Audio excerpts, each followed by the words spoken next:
Avant,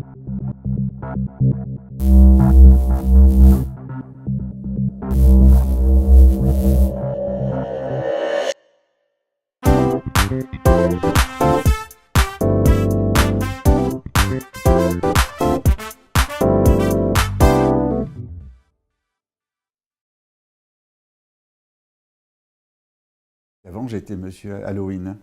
Mais est-ce que vous voulez que je vous raconte comment j'en suis arrivé là?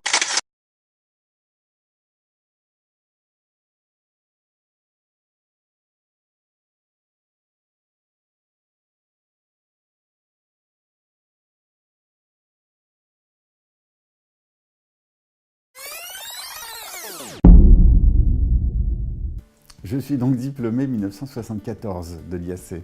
Et mon premier job était J'étais ce qu'on appelle aujourd'hui développeur d'enseigne. Le job suivant, j'étais dans des agences de design. Donc j'étais pendant 18 ans.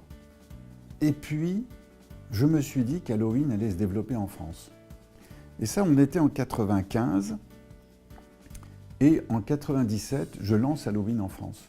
En 2000, j'avais 14 industriels sous licence d'Halloween.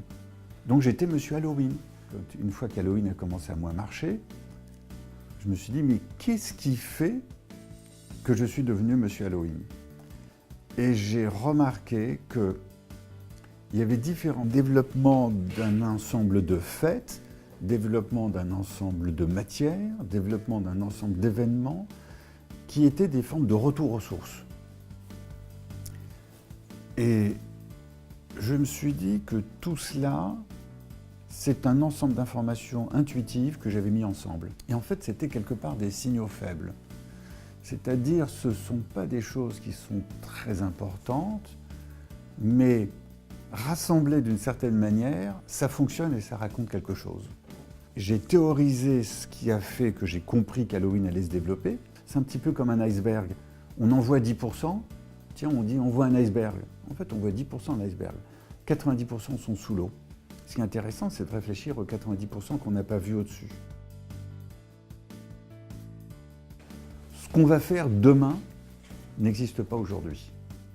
C'est-à-dire qu'on peut avoir tous les diplômes qu'on veut, tous les masters qu'on veut, tous les MBA qu'on veut, ils servent au départ, mais c'est tout. De toute façon, ce qu'on va faire va être différent de ce qu'on a appris. On est dans une époque, on n'est pas en crise. Donc on est dans une période extraordinaire où il est possible de créer tout ce qu'on veut, sans argent. Mon histoire d'Halloween, j'ai investi dedans 160 €. Mais il y a des possibilités énormes dans tous les domaines. Donc il ne faut vraiment pas avoir peur, il faut avancer et puis être à l'écoute. Moi, si je devais créer un cours dans une école aujourd'hui, ce serait un cours d'intuition. Je ne sais pas comment je le ferai, mais je développerai l'intuition des élèves. Un cours où on apprend à changer de regard.